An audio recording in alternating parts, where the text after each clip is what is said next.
بسم اللہ الرحمن الرحیم۔ رب ذوالجلال کے بابرکت نام سے شروع کرتا ہوں جو دلوں کے راز خوب جانتا ہے۔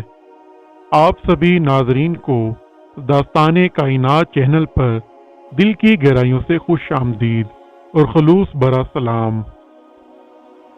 ناظرین، آج اس ویڈیو میں بات کریں گے کہ حضرت عیسیٰ علیہ السلام کو کس طرح آسمان پر اٹھا لیا گیا۔ حضرت عیسیٰ علیہ السلام نے جب یہودیوں کے سامنے اپنی نبوت کا اعلان فرمایا تو چونکہ یہودی تورات میں پڑھ چکے تھے کہ حضرت عیسیٰ مسیح علیہ السلام ان کے دین کو منسوخ کر دیں گے، اسی لیے یہودی آپ کے دشمن ہو گئے۔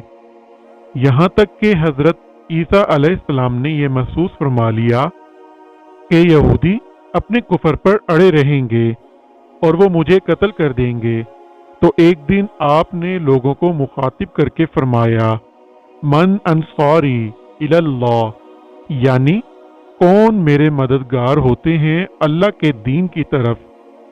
12 یا 19 حواریوں نے یہ کہا کہ ہم خدا کے دین کے مددگار ہیں، ہم اللہ پر ایمان لائے اور آپ گواہ ہو جائیں کہ ہم مسلمان ہیں۔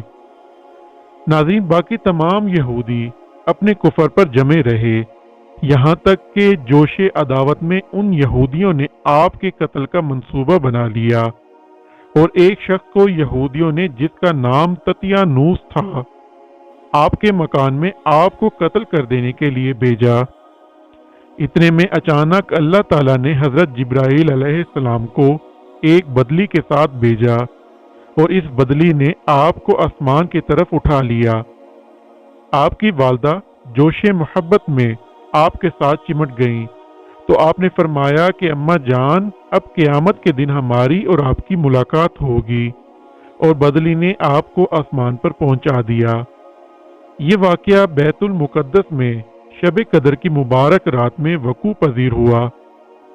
اس وقت آپ کی عمر شریف بقول علامہ جلال الدین سیوطی رحمۃ اللہ علیہ 33 برس کی تھی، اور بقول علامہ زرقانی شارح مواہب اس وقت آپ کی عمر شریف 120 برس کی تھی، اور حضرت علامہ جلال الدین سیوطی علیہ رحمۃ اللہ نے بھی آخر میں اس قول کی طرف رجوع فرمایا ہے۔ ناظرین، تطیانوس جب بہت دیر مکان سے باہر نہیں نکلا تو یہودیوں نے مکان میں گھس کر دیکھا تو اللہ تعالیٰ نے تطیانوس کو حضرت عیسیٰ علیہ السلام کی شکل کا بنا دیا۔ یہودیوں نے تطیانوس کو حضرت عیسیٰ سمجھ کر قتل کر دیا۔ اس کے بعد جب تطیانوس کے گھر والوں نے غور سے دیکھا تو صرف چہرہ حضرت عیسیٰ علیہ السلام کا تھا، باقی سارا بدن تطیانوس ہی کا تھا۔ تو اس کے اہل خاندان نے کہا کہ اگر یہ مقتول حضرت عیسیٰ علیہ السلام ہیں تو ہمارا آدمی تطیانوس کہاں ہے؟ اور اگر یہ تطیانوس ہے تو حضرت عیسیٰ کہاں گئے؟ اس پر خود یہودیوں میں جنگ و جدال کی نوبت آ گئی، اور خود یہودیوں نے ایک دوسرے کو قتل کرنا شروع کر دیا، اور بہت سے یہودی قتل ہو گئے۔ اللہ تعالیٰ نے قرآن مجید میں اس واقعے کو اس طرح بیان فرمایا کہ اور کافروں نے مکر کیا اور اللہ نے ان کے ہلاک کی خفیہ تدبیر فرمائی، اور اللہ سب سے بہتر چھپی تدبیر والا ہے۔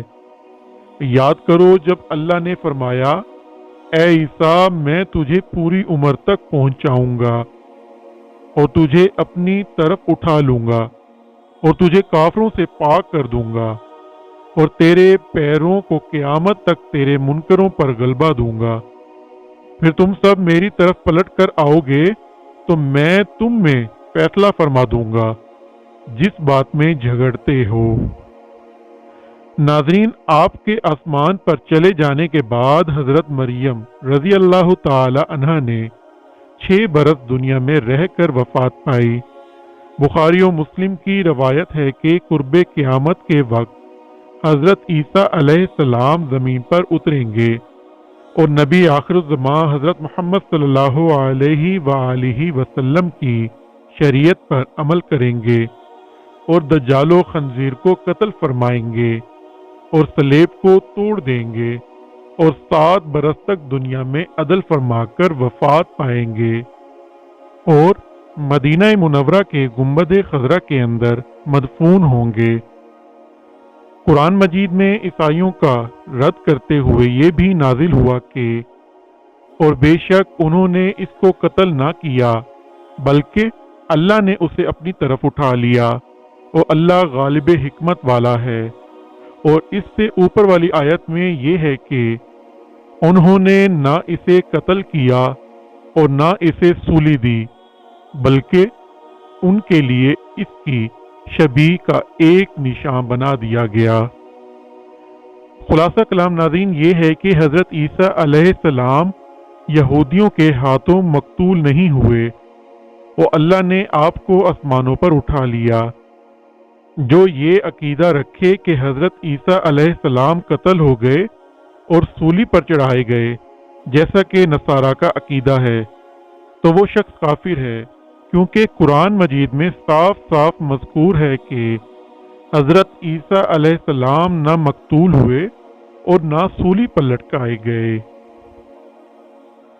ناظرین اسی دعا کے ساتھ اپنی ویڈیو کا اختتام کرتے ہیں کہ اللہ ہمیں سیدھا راستہ دکھائے، ہم پر اپنا رحم فرمائے اور ہمارے والدین کا سایہ ہمیشہ ہم پر سلامت رکھے۔